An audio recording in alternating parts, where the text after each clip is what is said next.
Political cartoons and the right to privacy. Directions. Work your way through this series of cartoons about our shrinking right to privacy. Answer questions on your worksheet as we go along. Always provide as much detail as possible. Let's take a look at our first cartoon. Uncle Sam cartoon. First thing we need to do is understand who Uncle Sam is. Uncle Sam represents every freedom that we are guaranteed in the Bill of Rights. Uncle Sam represents America. He represents the American public. He represents the climate of the American people. So let's take a look at what he looks like here. Does he look happy? Does he look sad? Look at his posture. Is he standing upright and is he proud, or is he slouching? And over on the right side of the cartoon, we have a federal agent showing his badge, and he says, "You have the right to remain silent.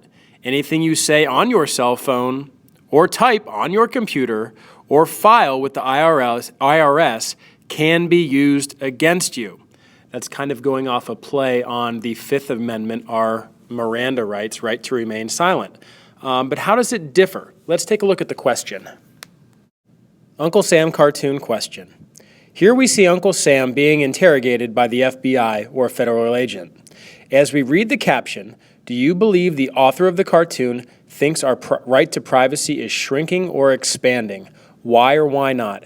What clues from the cartoon that we just saw would lead you to believe that our right to privacy is shrinking or expanding? Go ahead and provide your answer, and if you need to rewatch the cartoon, go ahead and do so. Our next cartoon looks like we've got a vehicle stop. We've got an officer going up to approach a man in the car who he's just stopped, and he says, "Why aren't you answering your wife's text? She wants you to pick up a gallon of milk on your way home." His vehicle says cell phone monitoring. So what do you think here?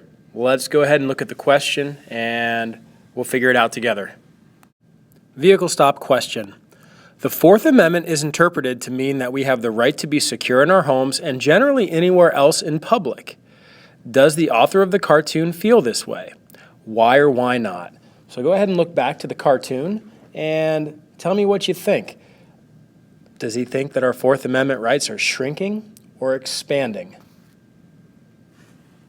What evidence do you see and can you provide? Our Santa cartoon, the last one. In this cartoon, we've got an NSA agent sitting on the lap of Santa. The NSA was tasked with keeping the domestic tranquility or the peace within a nation after 9/11, the National Security Administration. And he's saying, "We see you when you're sleeping, we know when you're awake." So what do you think's going on in this cartoon? Let's take a look at the question, and hopefully that'll help you figure out what to write. Again, in this cartoon, we see a man sitting on Santa's lap with the badge that identifies him as the NSA, the National Security Administration. The NSA is tasked with keeping the domestic tranquility or peace within the nation by stopping attacks and acts of terror before they happen. What parallel is the author making to Santa and the NSA? So does the NSA and Santa both have something in common now? What is it? Go ahead and explain it in your answer. Critical thinking, last one. Time to tell me what you think. Whether we like it or not, the government is listening in on our phone calls, reading our emails, watching us on the streets, and monitoring our actions on the internet. Is this a bad thing if it stops acts of terror before they happen, thus saving innocent lives? Defend your point of view and also address how to balance safety versus privacy. For example, I'm a law-abiding citizen. I'm not doing anything wrong. So does it really hurt anything if the government looks in on my stuff if I've got nothing to hide? That might be something to think about too. I look forward to reading your answer.